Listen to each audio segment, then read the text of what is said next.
अस्सलाम वालेकुम जी। तुसी मेरे पिछली साइड ते देख रहे हैं कपाह तैयार हो गई आ। देखो आ साडी जिमींदारां दी जिहड़ी कपाह वा ना आ हुण तैयार होण वाली आ ते असी ना जिद्दां इहदे खर्चे पूरे कीते आ सानूं ही पता। बड़े औखे खर्चे पूरे कीते असीं इहदे। लोकां कोलों असीं मंग पिन के मिन्नतां तरले करके टूबल चलाया ते डीजल जिहड़ा वा वो भी उधार लैके असीं पाया इहनूं ते जिहड़ियां खादां भी असीं सूद ते चुक्कियां वा। जिहड़ी बोरी सानूं 3500 रुपए वाली आ और 5000 च लब्भी आ, क्योंकि साडे कोल नगद देण लई पैसे है नहीं सी। पहले साडी मक्की रुल गई, खराब होई सारी, फिर साडी कणक नहीं विकी, सानूं कणकां जलील करता कणक ने, उदां ही घर पई आ कणक सारी। आ हुण कपाह आई आ, कपाह तैयार हो गई आ। अगर साडे कपाह नाल भी इदां ही बनी ना जिद्दां पहले कणक ते मक्की नाल बनी सी तो फिर तो असीं बिल्कुल ही मर गए, समझो रुल गए। फिर तो समझो साडा घर उजड़ गया। फिर जिहड़े 2 डंगर घर खड़े आ ना उही वेचने पैणे सानूं। ਇਹਦਾ ਜਿਹੜਾ ਅਸੀਂ ਕਰਜ਼ਾ ਚੁੱਕਿਆ ਨਾ ਇਹਨੂੰ ਤਿਆਰ ਕਰਨ ਲਈ, ਉਹ ਪੈਸੇ ਲਾਉਣ ਲਈ, ਤੇ ਇਹ ਗੱਲ ਚੰਗੀ ਨਹੀਂ ਹੈਗੀ, ਨਾ ਸਾਡੇ ਲਈ ਚੰਗੀ ਆ ਤੇ ਨਾ ਮੁਲਕ ਲਈ ਚੰਗੀ ਆ। ਅਗਰ ਸਾਡੀ ਹੁਣ ਕਪਾਹ ਜਿਹੜੀ ਨਾ ਅਸੀਂ ਕਿਸੇ ਖੁਸ਼ਫਹਿਮੀ 'ਚ ਨਹੀਂ ਹੈਗੇ। ਜਿੱਥੇ ਅਸੀਂ ਪਹਿਲੇ 10 ਕਿੱਲੇ ਕਾਸ਼ਤ ਕਰਦੇ ਸੀ, ਇਸ ਵਾਰੀ 5 ਕਿੱਲੇ ਬੀਜੇ ਆ ਤੇ ਹੁਣ ਖੁਸ਼ਫਹਿਮੀ 'ਚ ਨਹੀਂ ਹੈਗੇ ਤੇ ਨਾ ਸਾਨੂੰ ਰਹਿਣਾ ਚਾਹੀਦਾ। मैं किसी खुशफहमी च नहीं हैगा, बल्कि ਜਿਹੜੇ ਜ਼ਿਮੀਂਦਾਰ खुशफहमी च हैगे आ ना भी साड़ी कपाह चंगी विक जाऊगी तो सुथरे पैसे लभ जाएंगे, पिछले कर्जे लथ जाएंगे, काम सही चल जाएगा, वो इस चीज़ को दिमाग चों कढ़ देण। ਉਹ ਜਿਹੜੇ ਸਾਡੇ ਉੱਤੇ ਬੈਠੇ ਨਾ ਉਹਨਾਂ ਨੂੰ ਸਾਡਾ ਕੋਈ ਖਿਆਲ ਨਹੀਂ ਹੈਗਾ ਤੇ ਨਾ ਉਹ ਸਾਨੂੰ ਖੁਸ਼ਹਾਲ ਦੇਖਣਾ ਚਾਹੁੰਦੇ ਆ। ਉਹ ਇਸ ਚੀਜ਼ ਨੂੰ ਭੁੱਲੇ ਬੈਠੇ ਆ ਵੀ ਜਿਹੜੀ ਸਾਡੀ ਖੁਸ਼ਹਾਲੀ ਆ ਨਾ ਉਹੀ ਉਹਨਾਂ ਦੀ ਖੁਸ਼ਹਾਲੀ ਆ। अगर साड़ी जिदा मक्की रुली आ, कणक रुली आ, उदां ही अगर साड़ी कपाह रुलेगी ना तो फिर अगर असीं रुलदे हाँ तो मुल्क भी रुलदा वा। मुल्क तो पहले ही अरबां डॉलर कर्जा चढ़िया वा तो मजीद चढ़ूगा। वो जिहड़ा टैक्स आ, जिहड़ियां चीज़ां वा, जिहड़ा सारा कुछ तो साडे कोलों जांदा पिया। साडे कोल कुछ होऊगा तो असीं कुछ देवांगे, जो साडे कोल कुछ होया ही ना तो तुसीं की लै लैणा साडे तो। साडा कोई चीज़ असीं खरीदण जावांगे तो टैक्स जाऊ हुकूमत नूं। वो साडे जिमींदार कोल पैसा ही ना होया, असीं बाजार दा रुख ही ना कीता तो तुसीं कित्थों टैक्स लाओगे। असीं तो कख नहीं कीता, कपड़े भी नहीं लए इस वारी निआणिआं दे, ना साडे कोल पैसे है सी ते ना असीं बाजार दा रुख कीता, कुछ नहीं खरीदिया। दुकानदार भी उदां ही बैठे आ, असीं भी उदां ही बैठे आ, कणकां उदां ही पईआं। ते हुण सूरत हाल आ बनी आ भी साडा जिहड़ा ना सारा दारोमदार इस कपाह दे सिर ते आ। ये कपाह के जिहड़े फुੱਲ नज़र आते पे ना, आ फुੱਲ ये साडे लई इदां वा जिन्ना गुलाब के फुੱਲ होण, उस तो भी कीमती। साडी इन्हां फुੱਲਾਂ 'च जान अड़ी आ, जान।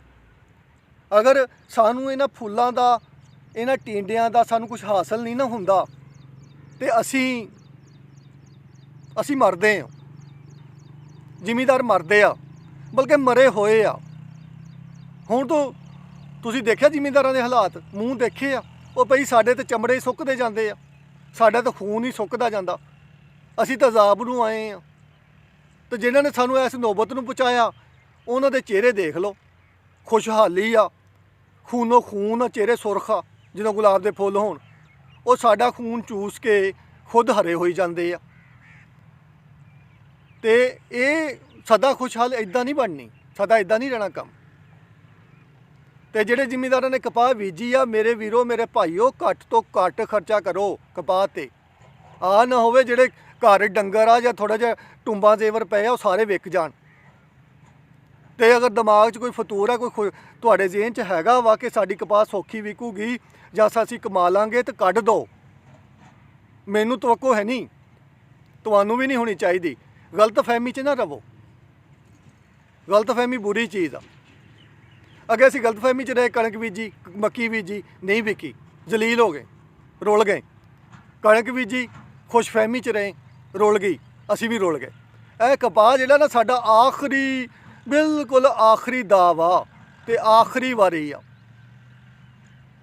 जे हुण कपाह भी ना विकी, मैं तो सोच लिया ज़मीन सारी खाली छड्ड देनी आ।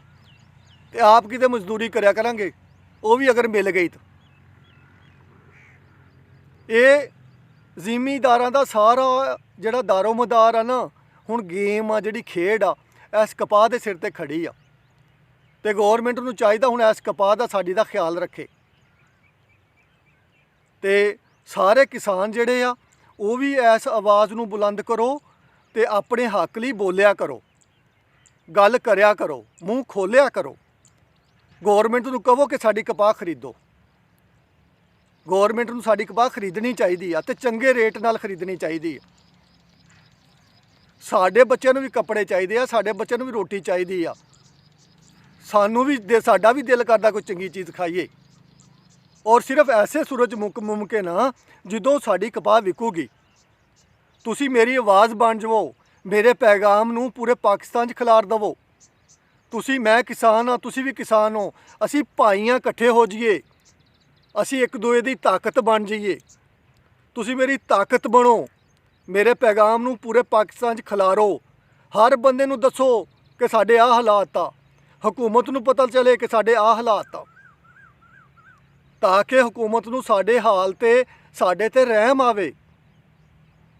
ਅਗਰ ਅਸੀਂ ਹੁਣ ਵੀ ਨਾ ਬੋਲੇ ਤਾਂ ਫਿਰ ਕਿਆਮਤ ਤੱਕ ਨਹੀਂ ਬੋਲ ਸਕਣਾ। ਤੇ ਬਸ ਹੱਸਦੇ ਰਹੋ ਤੇ ਵਸਦੇ ਰਹੋ, ਮੇਰੀ ਤਾਂ ਹੀ ਦੁਆ ਵਾ। ਲੇਕਿਨ ਨਾਲ ਨਾਲ ਬੋਲੋ ਬੋਲੋ ਬੋਲੋ। ਅਗਰ ਅੱਜ ਨਹੀਂ ਨਾ ਬੋਲੇ ਤੇ ਤੁਹਾਡੇ ਬੱਚੇ ਵੀ ਗੂੰਗੇ ਹੀ ਰਹਿਣਗੇ ਸਾਰੀ ਉਮਰ। ਇੱਦਾਂ ਹੀ ਰੁਪਏ ਨੂੰ, ਰੋਟੀ ਨੂੰ, ਕੱਪੜਿਆਂ ਨੂੰ, ਹਰ ਸਹੂਲਤ ਨੂੰ ਤਰਸਦੇ ਰਹੋਗੇ। ਕਿਸਾਨ ਹੋ, ਆਵਾਜ਼ ਉਠਾਓ, ਆਪਣੇ ਹੱਕ ਲਈ ਲੜੋ, ਮੇਰਾ ਸਾਥ ਦੇਵੋ, ਮੇਰੀ ਆਵਾਜ਼ ਬਣੋ, ਮੇਰੇ ਪੈਗਾਮ ਨੂੰ ਖਿਲਾਰੋ, ਤਾਂ ਕਿ ਤੁਹਾਡੀ ਵੀ ਬਿਹਤਰੀ ਹੋਵੇ, ਮੇਰੀ ਵੀ ਬਿਹਤਰੀ ਹੋਵੇ, ਇਸ ਮੁਲਕ ਦੀ ਵੀ ਬਿਹਤਰੀ ਹੋਵੇ। ਪਾਕਿਸਤਾਨ ਜ਼ਿੰਦਾਬਾਦ।